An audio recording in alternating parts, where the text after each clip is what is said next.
नमस्कार दोस्तों, आप सबका स्वागत है। आज हम देखने वाले हैं पशु परिचर के अंतर्गत पार्ट बी के क्वेश्चंस। तो शुरू करते हैं। दूध में अनुमापन विधि का प्रयोग किया जाता है तो अम्लता का परीक्षण करने के लिए, यानी दूध में अम्लता का परीक्षण करने के लिए कौन सी विधि का प्रयोग करते हैं? तो दूध में अम्लता का परीक्षण करने के लिए अनुमापन विधि का प्रयोग किया जाता है। तो दूध में अनुमापन विधि का प्रयोग किस लिए करते हैं? अम्लता का परीक्षण का पता लगाने के लिए। यानी दूध में कई प्रकार के परीक्षण होते हैं, जैसे प्रोटीन का पता लगाया जाता है, वसा का पता लगाया जाता है, लैक्टेज का पता लगाया जाता है, अम्लता का पता लगाया जाता है ना, क्षारीयता का पता लगाया जाता है। तो कई प्रकार के परीक्षण का पता लगाया जाता है। तो ये अनुमापन विधि का प्रयोग क्यों करते हैं? तो दूध में अनुमापन विधि का प्रयोग अम्लता का परीक्षण करने के लिए किया जाता है। लैक्टोमीटर पर पाठ्यांक होते हैं। लैक्टोमीटर पर पाठ्यांक 0 से 40 होते हैं। तो दोनों ही क्वेश्चन वेरी इंपॉर्टेंट है। दूध में अनुमापन विधि का प्रयोग अम्लता का परीक्षण, और लैक्टोमीटर पर पाठ्यांक होते हैं 0 से 40। दूध में वर्षा जल की मिलावट का पता किस परीक्षण द्वारा करते हैं? नाइट्रेट परीक्षण द्वारा। Very important.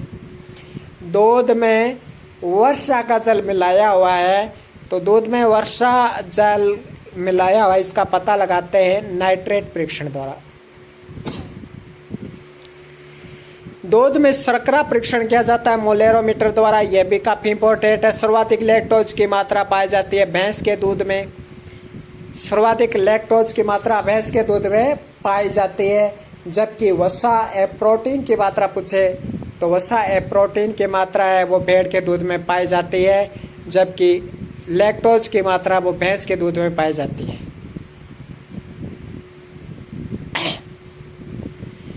तो ये सभी क्वेश्चन बहुत ही ज़्यादा इम्पोर्टेंट है। गाय भैंस बकरी में मध्य चक्कर, तो गाय भैंस बकरी में मध्य चक्कर होता है 21 दिन और भेड़ में मध्य चक्कर होता है 17 दिन। आपको बताना है घोड़े में कितना मध्य चक्कर की अवधि घोड़े में कितनी होती है, ये बताना है आपको। तो गाय भैंस बकरी में मध्य चक्कर की अवधि 21 दिन होती है। गाय में भी 21 दिन, भैंस में भी 21 दिन और बकरी में भी 21 दिन। ये एनसीईआरटी की बुक में दे रखा है। बकरी में 21 दिन ही दे रखा है मध्य चक्कर की अवधि। बाकी ऑप्शन में अगर 20 दिन मिल जाए तो 20 दिन कर लेना, बाकी एक्यूरेट 21 दिन है। भेड़ में 17 दिन,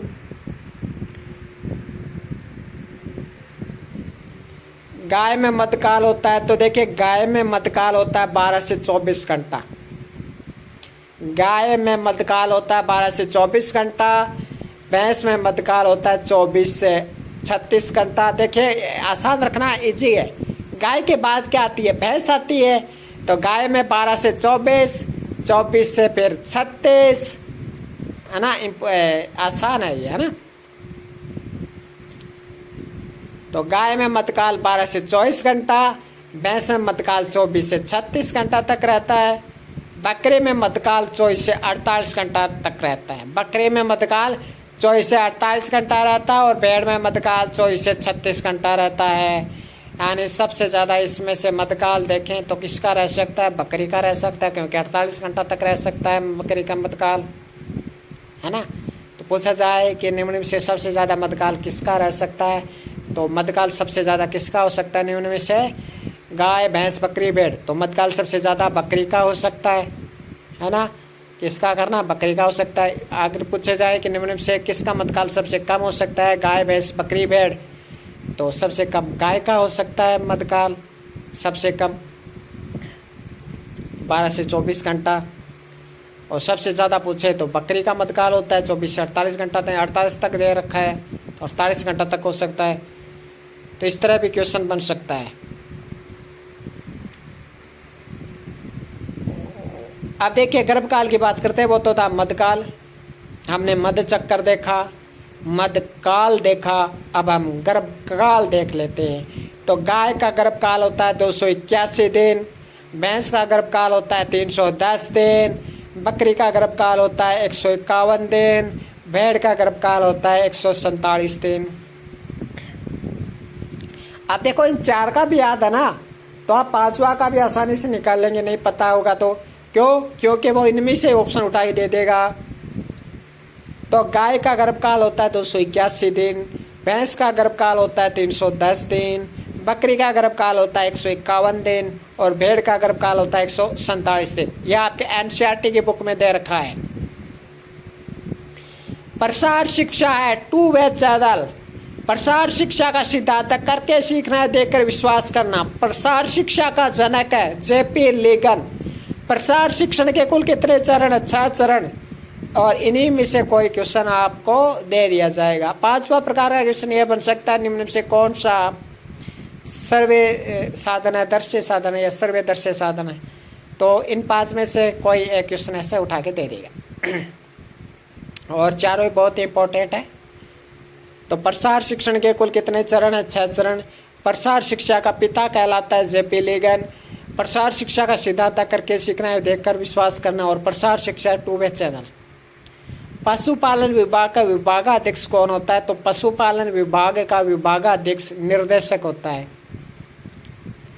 सचिव नहीं होता है, निर्देशक होता है। तो पशुपालन विभाग का विभागाध्यक्ष कौन होता है? निर्देशक होता है। राजस्थान में पशुपालन विभाग को कितने क्षेत्रों में विभाजित किया गया है? तो राजस्थान में पशुपालन विभाग को 7 क्षेत्रों में विभाजित किया गया है। पशुपालन विभाग की राज्य स्तरीय पशु रोग निदान प्रयोगशाला कहाँ है? तो जयपुर में है। सीधा दे देता हूँ, राज्य स्तरीय पशु रोग निदान प्रयोगशाला कहाँ है? तो राज्य स्तरीय पशु रोग निदान प्रयोगशाला जयपुर में है। पशु प्रबंधन एवं प्रशिक्षण संस्थान कहाँ है? जयपुर में है। पशुपालक प्रशिक्षण संस्थान कहाँ है? तो जोधपुर में है। राज्य पशु पोषाहार संस्थान कहाँ है? जोधपुर में है। राजस्थान राज्य पशु चिकित्सा परिषद जयपुर में है। राजस्थान पशुधन विकास बोर्ड की स्थापना 1998 में हुई। तो इनमें से एक क्वेश्चन 100% आपसे पूछा जाएगा। 100 रूप से आप 1% जरूर पूछा जाएगा, तो आप याद रखिए। तो राज्य स्तरीय पशु रोग निदान प्रयोगशाला, तो राज्य स्तरीय पशु रोग निदान प्रयोगशाला जयपुर में है। पहले जयपुर वाली याद कर लेते हैं, फिर जोधपुर वाली याद करेंगे। तो राज्य स्तरीय पशु रोग निदान प्रयोगशाला कहाँ है? जयपुर में है। पशु प्रबंधन एवं प्रशिक्षण संस्थान कहाँ है? जयपुर में है। राजस्थान राज्य पशु चिकित्सा परिषद कहाँ है? जयपुर में है। अब जोधपुर वाली याद करते हैं। पशुपालक प्रशिक्षण संस्थान कहाँ है? जोधपुर में है। और राज्य पशु पोषाहार संस्थान कहाँ है? जोधपुर में है। और राजस्थान पशुधन विकास बोर्ड की स्थापना कब हुई? 1998 में हुई। दूध में कौन सी प्रोटीन का पाचन होता है? दूध में कैसिन का पाचन होता है, लैक्टोएल्बिन का पाचन होता है, लैक्टोग्लोब्युलिन का पाचन होता है। इनका पाचन हो जाता है, कैसिन का पाचन हो जाता है, लैक्टोज का पाचन हो जाता है, लैक्टोएल्बिन का पाचन हो जाता है, लैक्टोग्लोब्युलिन का पाचन हो जाता है। अगला क्वेश्चन, आनंद फर्स्ट, चैतक, सिरसा 9, NDRI सिलेक्शन किसकी किस्में हैं? तो ये रिज्का की किस्में हैं, याद रखना। आनंद फर्स्ट, चैतक,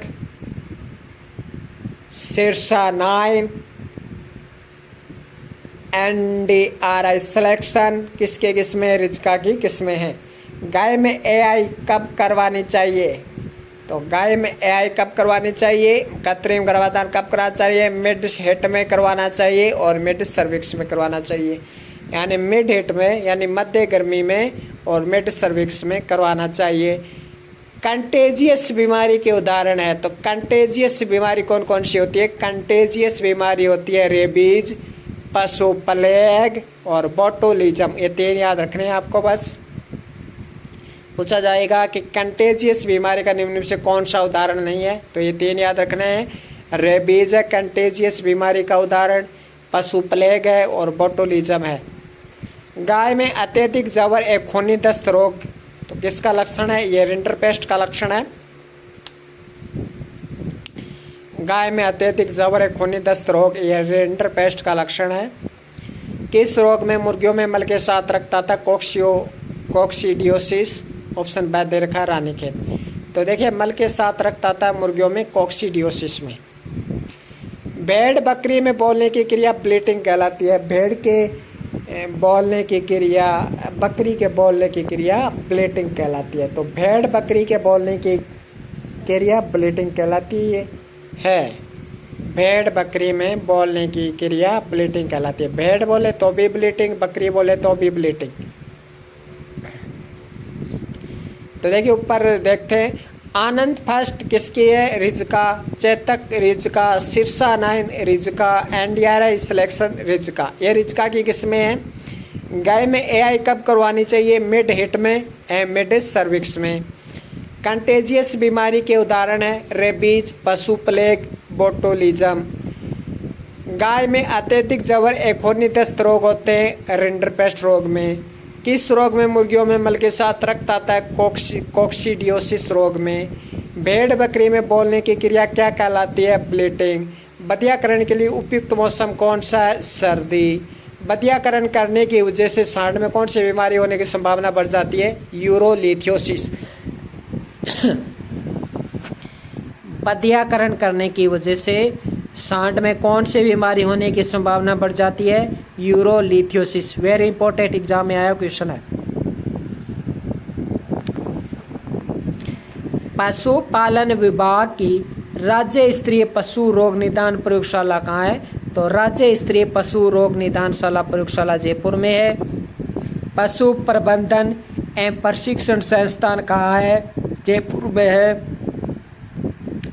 पशुपालक प्रशिक्षण संस्थान जोधपुर में है। राज्य पशु पोषार संस्थान जोधपुर में है। राज्य पशु चिकित्सा परिषद जयपुर में है। राजस्थान पशुधन विकास बोर्ड की स्थापना 1998 में हुई। और दूध में कौन सी प्रोटीन का पाचन होता है? कैसिन, लैक्टोएल्बिन, लैक्टोग्लोब्यूलिन। गाय का गर्भकाल 281 दिन, भैंस का गर्भकाल 310 दिन, बकरी का गर्भकाल 151 दिन और भेड़ का गर्भकाल 147 दिन। प्रसार शिक्षा है टू वे चैनल। प्रसार शिक्षा का सिद्धांत है करके सीखना, देकर विश्वास करना। प्रसार शिक्षा का पिता है जेपी लिगन। प्रसार शिक्षण के कुल चरण है 6।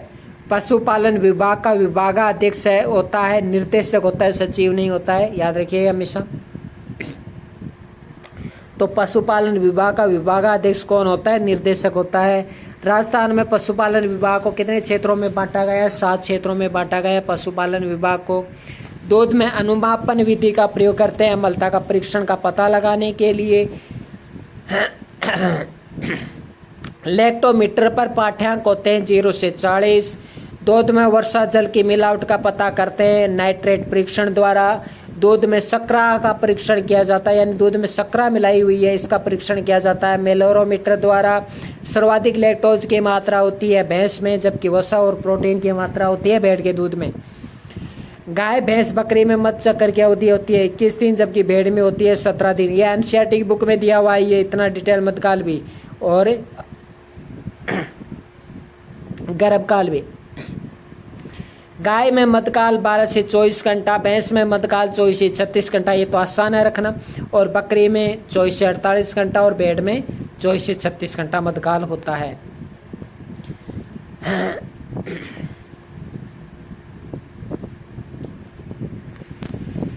अगला देखिए, नर गाय का मांस उत्पादन हेतु बधियाकरण। देखिए अगर नर गाय का मांस उत्पादन हेतु बधियाकरण किया गया है तो उसे स्टेयर कहते हैं। अगर नर गाय का मांस उत्पादन हेतु, देखिए मादा गाय का तो कोई मांस उत्पादन हेतु बधियाकरण करता नहीं है, क्योंकि उनका तो पता है प्रयोग कि उनका प्रयोग तो दूध उत्पादन के लिए होता है। तो देखिए नर गाय का मांस उत्पादन हेतु किया गया बधियाकरण कहलाता है स्टेयर। दही में लैक्टोज की मात्रा होती है, तो दही में लैक्टोज की मात्रा 4.5 से 5%। यह लैक्टोज वाला याद रखना है। वसा और प्रोटीन कितना होता है ये याद रहे ना रहे, लेकिन लैक्टोज 100% याद रखना है। तो दही में लैक्टोज की मात्रा कितनी होती है? 4.5 से 5%। दूध उतारने का कार्य कौन सी कोशिकाओं द्वारा होता है? अंडर सिस्ट्रन। दूध उतारने का उपकरण तो आप जानते हो ऑक्सीटोसिन, लेकिन दूध उतारने का कार्य कौन सी कोशिकाओं द्वारा होता है? अंडर सिस्ट्रन। ये काफ़ी इंपॉर्टेंट। दूध में प्राकृतिक अम्लता किस कारण पाई जाती है? दूध में प्राकृतिक अम्लता साइट्रेट, फास्फेट एवं कार्बन डाइऑक्साइड की वजह से दूध में प्राकृतिक अम्लता पाई जाती है। दूध में कार्बन डाइऑक्साइड होता है मिला हुआ, दूध में फास्फेट हुआ है मिला हुआ, दूध में साइट्रेट हुआ है मिला हुआ, इसलिए दूध में प्राकृतिक अम्लता पाई जाती है। पाश्चुरीकरण करने के बाद दूध को कितने डिग्री सेंटीग्रेड तापमान पर ठंडा किया जाता है? 10 डिग्री सेंटीग्रेड तापमान पर ठंडा किया जाता है। दूध में प्राकृतिक अम्लता किस किस वजह से? तो दूध में प्राकृतिक अम्लता साइट्रेट, फास्फेट, कार्बन डाइऑक्साइड की वजह से दूध में प्राकृतिक अम्लता पाई जाती है। पाश्चुरीकरण करने के बाद दूध को कितने डिग्री सेंटीग्रेड तापमान पर ठंडा किया जाता है? 10 डिग्री सेल्सियस तापमान पर ठंडा किया जाता है। अगला क्वेश्चन, दूध स्राव का प्रारंभ होना क्या कहलाता है? तो दूध स्राव का प्रारंभ होना यानी दूध निकलना शुरू होना, इसे क्या कहलाता है? लैक्टोजेनेसिस।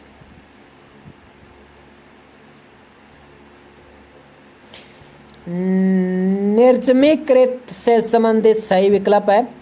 तो देखिए निर्जमीकृत दूध है वो 100 डिग्री सेल्सियस तापमान पर 30 मिनट तक रखा जाता है।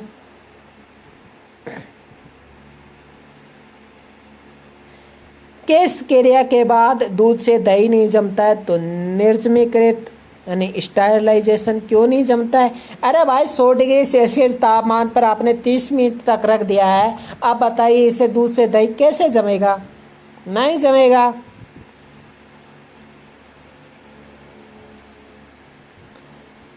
तो निर्जमीकृत दूध फिर काम क्या आएगा? फिर वो खाद्य पदार्थों में काम आएगा।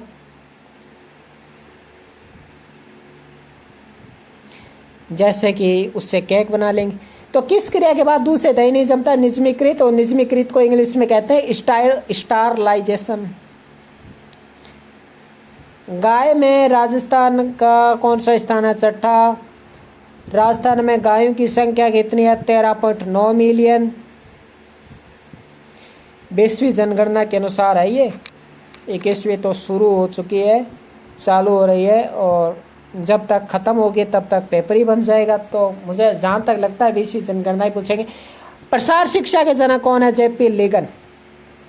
जे पॉल लिगन, जेपी लिगन भी कह सकते हैं, जेपी लिगन, पी से पॉल। राजस्थान का पशु घनत्व प्रति वर्ग किलोमीटर कितना है? 169। यानी एक फैक्ट तो आपसे पूछा ही जाएगा, एक क्वेश्चन तो 100% पूछा जाएगा, क्योंकि आपका टॉपिक भी दिया हुआ है। सबसे बड़ा राज्य स्तरीय पशु मेला कार्तिक पशु मेला। नेपियर घास में किस अम्ल की अधिकता होती है? ऑक्जेलिक अम्ल की अधिकता होती है। और कृषक साथी योजना के तहत किस घास को लगाया जा रहा है? नेपियर घास को, जिसमें प्रति किसान को 10,000 की आर्थिक सहायता दी जाती है इस घास को लगाने के लिए। ज्वार में कौन सा अम्ल होता है? हाइड्रोसाइनिक अम्ल होता है। और रिजगा में कौन सा अम्ल होता है? सेपोनिन अम्ल होता है। दलहनी चारे में सबसे अधिक पाचक प्रोटीन, तो दलहनी चारे में सबसे अधिक पाचक प्रोटीन होता है ज्वार में। पशुओं को बेहोश करने में काम आती है नाइट्रस ऑक्साइड, काफ़ी इंपॉर्टेंट है ये। और बेहोश को निश्चेतक कहते हैं। बेहोश को क्या कहते हैं? निश्चेतक। दलहनी चारे में सबसे अधिक प्रोटीन की मात्रा किसमें होती है? तो ज्वार क्या है? ज्वार एक दलहनी चारा है। आपसे दलहनी चारा कौन सा है? दलहनी चारा कौन सा है? खाद्य पदार्थ कौन सा है, अखाद्य पदार्थ कौन सा है, क्रूड फाइबर कौन सा है, अक्रूड फाइबर कौन सा है, ये ऐसे पूछ सकते हैं। ज्वार में कौन सा अम्ल पाया जाता है, तो ज्वार में हाइड्रोसायनिक अम्ल पाया जाता है। ज्वार में कौन सा अम्ल पाया जाता है, तो ज्वार में हाइड्रोसायनिक अम्ल पाया जाता है। और रिज्का में कौन सा अम्ल पाया जाता है, तो रिज्का में सेपोनिन अम्ल पाया जाता है। रिज्का में सेपोनिन अम्ल पाया जाता है। नेपियर घास में किस अम्ल की अधिकता होती है, ऑक्जेलिक अम्ल की अधिकता होती है। सबसे बड़ा राज्य स्तरीय पशु मेला, तो सबसे बड़ा राज्य स्तरीय पशु मेला कार्तिक पशु मेला। राजस्थान का पशु घनत्व प्रति वर्ग किलोमीटर कितना है, 169 है। प्रसार शिक्षा के जनक जय पॉल लेगन। राज्य में गायों की संख्या 13.9 मिलियन और राजस्थान का गाय में स्थान है 6ठा। अगला देखिए, राजस्थान में प्रथम पशु गणना कब हुई, 1919 और 1920 में हुई। लेकिन स्वतंत्रता के बाद प्रथम पशु गणना कब हुई, 1951-52 में हुई। सुनंदनी नस्ल है, तो सुनंदनी नस्ल गाय की नस्ल है। सप्रेटा दूध का अपेक्षित घनत्व है, तो सप्रेटा दूध का अपेक्षित घनत्व है 1.038। और वैसे दूध का अपेक्षित घनत्व आपको पता है 0.28 से 0.32 होता है। सॉरी, 1.028 से 1.032 होता है, जबकि सप्रेटा दूध का अपेक्षित घनत्व 1.038 है, यानी काफी ज्यादा है। और इससे अगला देखिए, पशु अपशिष्ट को पुनः चक्रित कर बनाया गया उर्वरक क्या कहलाता है, रेड रेड। पशु अपशिष्ट है, जैसे पशु का मांस है, पशु की हड्डियां हैं, पशु का गोबर है, क्योंकि पशु के पेट में गोबर तो मरेगा जब, वो गोबर भी तो साथ ही रहेगा। तो उस सब को पुनः चक्रित कर, यानी रिसाइकलिंग, पशु अपशिष्ट को रिसाइकलिंग कर बनाया गया उर्वरक क्या कहलाता है, रेड रेन। कंपोस्ट खाद बनाने की कौन सी विधि में कंपोस्ट को बार बार पलटना नहीं होता, बेंगलोर विधि में खाद को बार बार पलटना नहीं होता है। आपसे पूछे कि कंपोस्ट बनाने की कौन सी विधि सर्वोत्तम है, तो बेंगलोर विधि सर्वोत्तम है।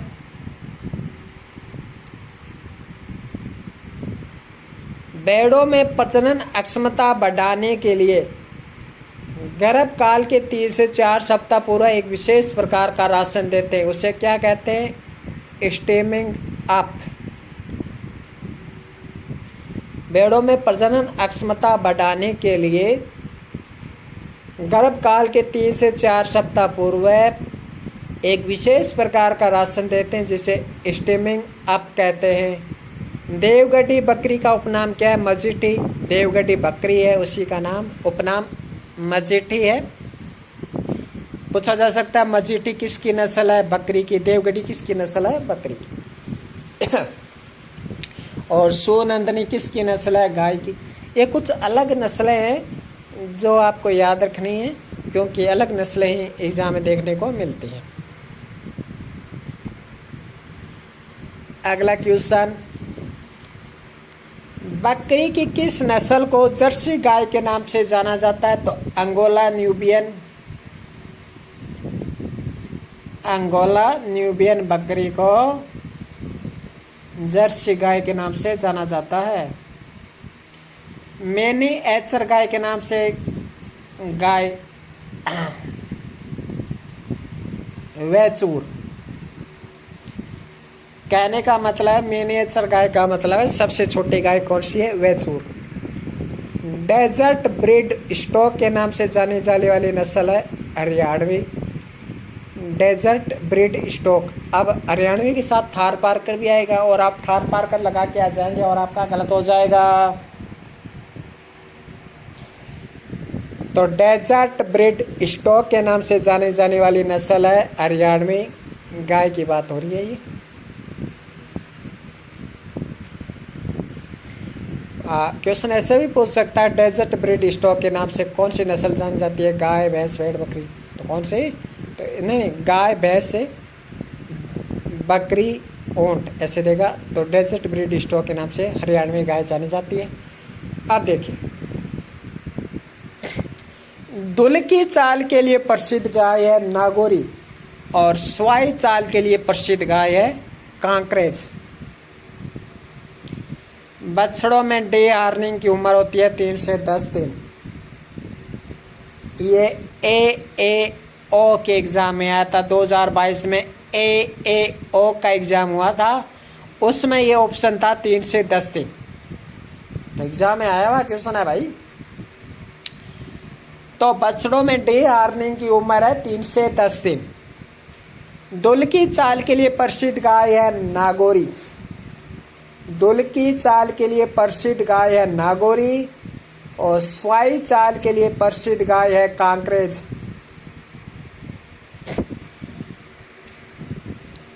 भारतीय गाय में यौवनारंभ की आयु क्या है? 24 माह है। 24 माह की होते ही गाय यौवन हो जाती है, यौवनारंभ हो जाता है। वर्मी कंपोस्ट का पीएच मान कितना होता है? वेरी इंपॉर्टेंट, 6.5 से 7.5। ये पूछने की संभावना इसकी ज़्यादा ही है कि वर्मी कंपोस्ट का पीएच मान कितना होता है। या तो आपसे पूछेंगे वर्मी कंपोस्ट बनने में कितना समय लगता है, या आपसे पूछेगा वर्मी कंपोस्ट में सबसे अच्छा केंचुआ कौन सा इस्तेमाल होता है, या आपसे पूछेगा कि वर्मी कंपोस्ट में पोटास, नाइट्रोजन, फास्फेट का अनुपात कितना होता है, और यह आपसे पूछेगा कि वर्मी कंपोस्ट का पीएच मान कितना होता है। इन 4 क्वेश्चन में से एक क्वेश्चन आपको 100% पूछा जाएगा।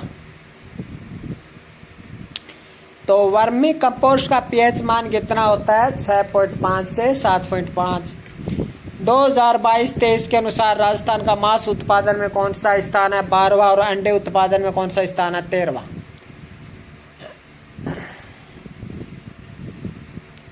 तो एक बार हम फिर देखते हैं, बकरी की किस नस्ल को जर्सी गाय के नाम से जाना जाता है? Anglo Nubian. मिनी एचर गाय के नाम से कौन सी गाय जानी जाती है? वैचूर। डेजर्ट ब्रीड स्टॉक के नाम से जानी जाती है हरियाणवी गाय। दुल की चाल के लिए नागौरी और स्वाई चाल के लिए कांकरेज। और बाहरवा के लिए सबसे अच्छी नस्ल भी नागौरी है। बछड़ों में डी हार्निंग की उम्र होती है 3 से 10 दिन। भारतीय गाय में यौवनारंभ की आयु होती है तो 24 माह। वर्मी कंपोस्ट का पीएच मान होता है 6.5 से 7.5। 2022-23 के अनुसार राजस्थान का मांस उत्पादन में 12वां, अंडा उत्पादन में 13वां, और दूध उत्पादन में दूसरा, क्योंकि पहला तो उत्तर प्रदेश का है। और अंडा उत्पादन में प्रथम स्थान पूछा जाए तो अंडा उत्पादन में प्रथम स्थान है आंध्र प्रदेश का।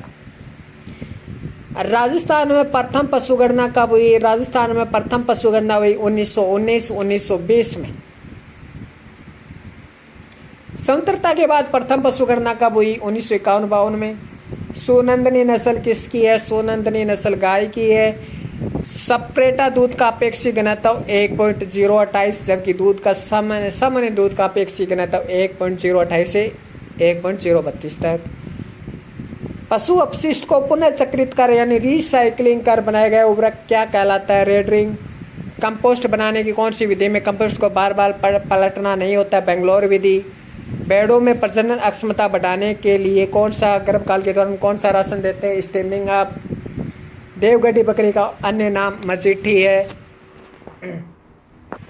गाय का राजस्थान में, भारत में गाय का राजस्थान की दृष्टि से 6ठा स्थान है। राजस्थान में गायों की संख्या 13.9 मिलियन है। प्रसार शिक्षा के जनक जे पॉल लेगन है। राजस्थान का पशु घनत्व प्रति वर्ग किलोमीटर 169। सबसे बड़ा राज्य स्तरीय पशु मेला कार्तिक पशु मेला। नेपियर घास में किस अम्ल की अधिकता? ऑक्जेलिक अम्ल की अधिकता होती है। ज्वार में कौन सा अम्ल होता है? हाइड्रोसाइनिक अम्ल। रिजका में कौन सा अम्ल होता है? सेपोनिन अम्ल। दलहनी चारे में सबसे अधिक पाचक प्रोटीन कौन सा होता है? ज्वार। और पशुओं को बेहोश करने में नाइट्रस ऑक्साइड का अम्ल लेते हैं। तो आज के लिए इतना ही। धन्यवाद।